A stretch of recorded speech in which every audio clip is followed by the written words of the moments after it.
Does that work? Okay, so I want to introduce to you someone that I've been admiring for years. He's been coming to our 100,000 Poets for Change from day one. His name is Regimental Oneton. It's not his real name. But at many levels, Regimental is slam in himself.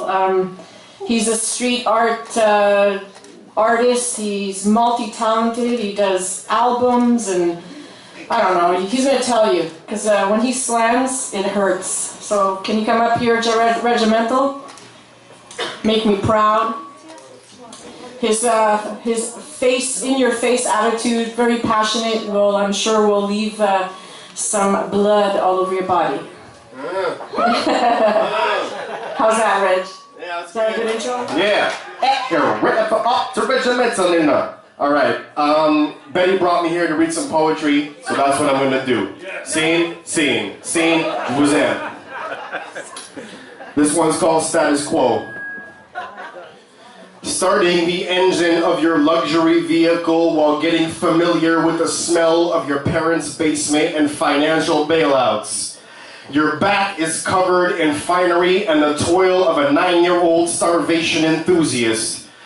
Your use of abortion as a form of contraceptive, thinking that your next fuck while in surgery is the done of business.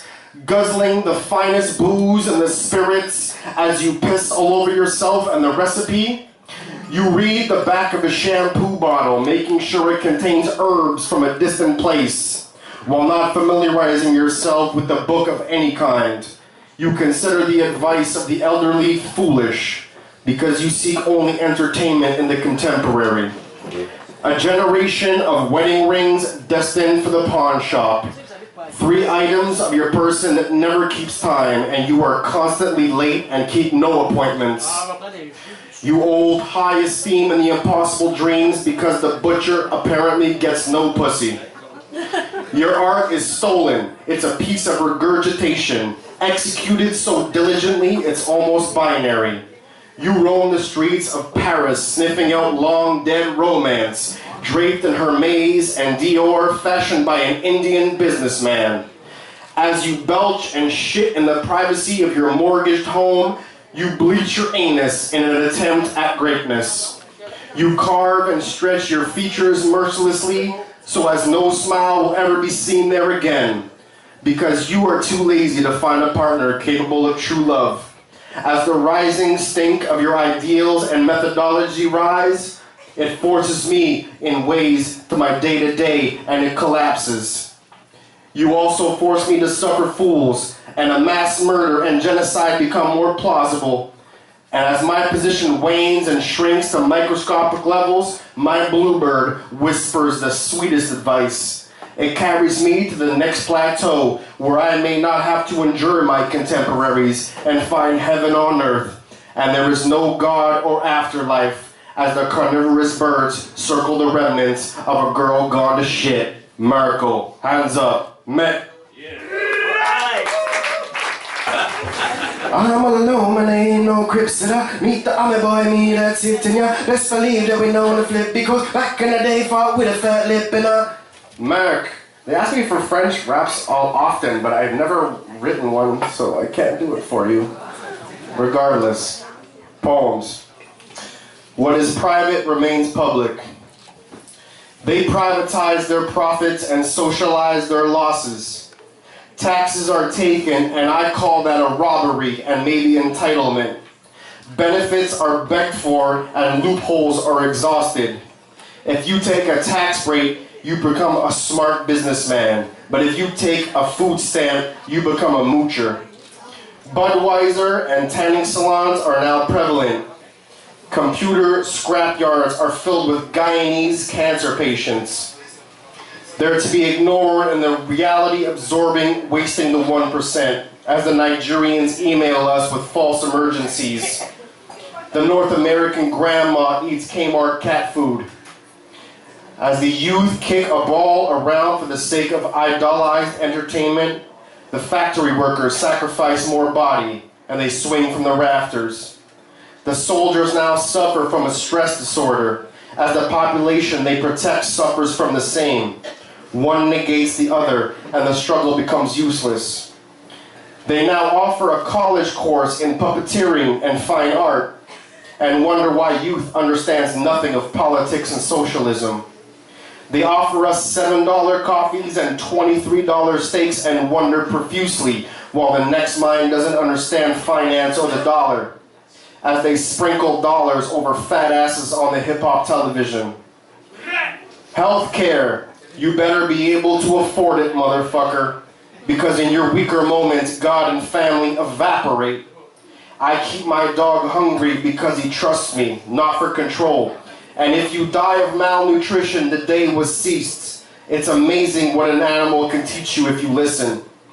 I could hear it, the sound of the blade cutting into me and the screaming like it was somebody else donating the flesh as more and more of my juvenile hair is released into the comb, as the liver spots a parse and discuss what projects. I smell the past burning with a fury. I smell the population wincing at a challenge.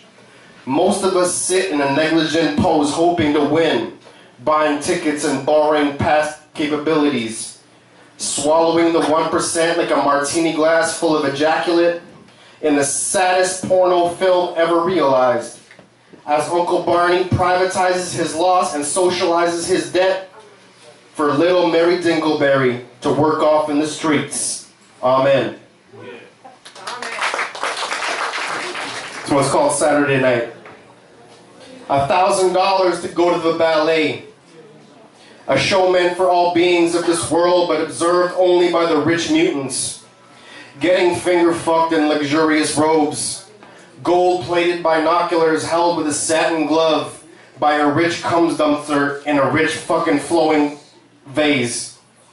Stick by me in the black blindfolded, put baby in the fucking corner, and I would not miss a single detail. These are the same debutantes prowling the streets of New York and Chicago, seeking the flesh of a mystic Negro pimp. The lady needs to be filled and fulfilled, and she requires a parade of tribesmen. The gentleman simply hates hard phallical work. He requires a man of fighting age. The pastel flutes invade the ghetto. They sing a song not quite in tune, and the lesser evil is forced to listen. With a single hand outstretched, waiting to revive the pittance from the white satin purse that was filled with the sins of a gentleman lost in the unforgiving night of an unfamiliar ghetto. And I ask, please exterminate all the brutes. Amen. All right, last one. Moonwalking in the hurricane. The shadows are dancing to the most horrible of music, trying to coax me to the party. But I know the wine will run out, and there is none left after I am done. The bearded vagrants will piss perfume, and they keep me charging forward, hunting with my bare hands, moonwalking in the hurricane, collecting pennies. Wedding rings are left on the counter, property destroyed in feminine vengeance. Mascara runs in the hope of instilling guilt, and in the hopes of sending me to the shadow party, I submit, pussy hole. I can do a charcoal drawing with the embers of my heart. On my paper thin resolve that's everlasting, as the charcoal heart plots my direction away from the shadow dancers pissing on themselves, throwing memories in my fucking garbage. Asshole. Standing singular, not feeling very alone, avoiding the fear and setting some kind of example, wishing they would respect my anomaly, surviving in another time in shadow, dancing all the same while screaming.